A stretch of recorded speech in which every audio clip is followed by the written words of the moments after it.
ये कहानी है उत्तर प्रदेश का। शादी की रात मेरी दुल्हन किसी और के साथ भाग गई तो माँ ने इज्जत बचाने के लिए उसी की छोटी बहन से मेरी शादी कर दी। वह उम्र में मुझसे कम थी, लेकिन जवान थी और समझदार भी थी। उस वक्त मेरे अंदर गुस्सा था।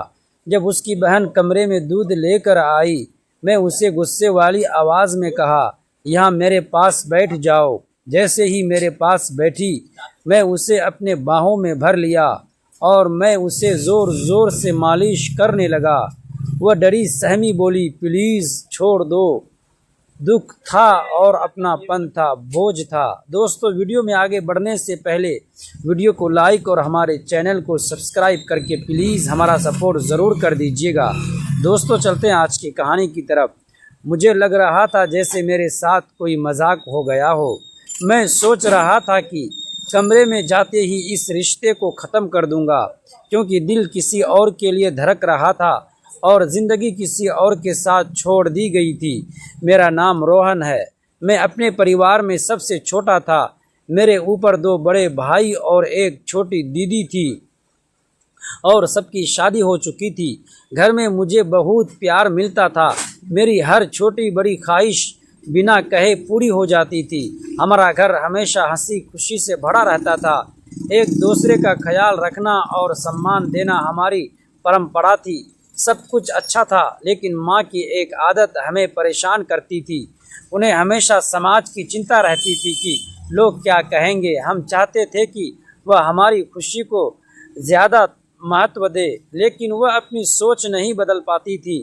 कहते हैं, ज़िंदगी उसी की परीक्षा लेती है जिसे सबसे ज़्यादा प्यार मिलता है। उस रात मेरी ज़िंदगी का सबसे बड़ा सपना टूट गया था। बारात की थकान अभी उतरी भी नहीं थी कि खबर आई, दुल्हन अपने किसी और के साथ भाग गई है। घर के आंगन में अचानक जैसे मातम छा गया। रिश्तेदारों की फुसफुसाहट, लोगों की ताने भरी नज़रें और माँ की आंखों में उतरता डर, सब कुछ मेरे दिल को भीतर तक तोड़ रहा था। मैं कमरे में एक कोने में बैठा था। मेरे हाथ अब भी सहरे की खुशबू से भरे हुए थे, लेकिन मन में सिर्फ अपनापन का जहर था। मुझे लग रहा था जैसे पूरे गांव के सामने मेरी इज्जत मिट्टी में मिल गई हो। बाहर शोर बढ़ता जा रहा था।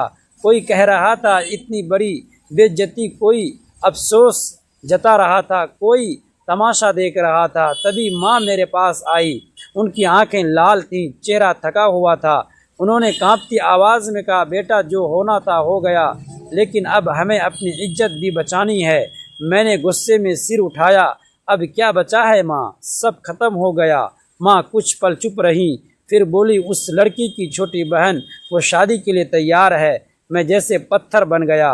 क्या मेरे मुंह से सिर्फ इतना निकला?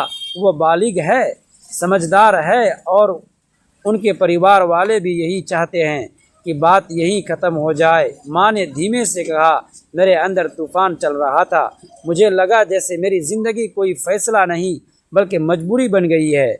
मैं उस लड़की को ठीक से जानता भी नहीं था।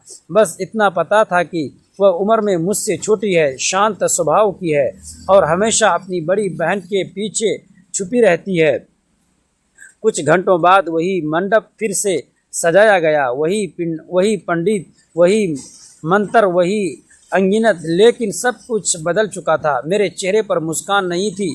मैं सिर्फ बैठा था, जैसे किसी और की ज़िंदगी जी रहा हूँ। जब उसने घूंघट में मेरे पास आकर बैठना शुरू किया, तो मैंने पहली बार उसकी कांपती उंगलियां देखी। वो भी डरी हुई थी, शायद उससे ज़्यादा जितना मैं था। शादी पूरी हो गई। रात को जब हम कमरे में अकेले थे तो कमरे में अजीब सी खामोशी थी। मैं उससे बात नहीं करना चाहता था। मुझे लग रहा था कि वह भी उसी परिवार का हिस्सा है जिसने मुझे अपमानित किया। वो धीरे से बोली, मुझे पता है आप मुझसे खुश नहीं हैं। मैंने कोई जवाब नहीं दिया। कुछ देर बाद उसने फिर कहा, लेकिन मैंने ये शादी मजबूरी में नहीं की। मैंने पहली बार उसकी तरफ देखा। उसकी आंखों में डर नहीं बल्कि एक अजीब सी सच्चाई थी। मैंने ये इसीलिए किया क्योंकि मैं नहीं चाहती थी कि आपकी माँ सिर झुकाकर लोगों के सामने खड़ी रहें। उसने कहा। दोस्तों, ऐसे वीडियो देखने के लिए प्लीज़ हमारे चैनल को सब्सक्राइब करके हमारा सपोर्ट ज़रूर कर दीजिएगा।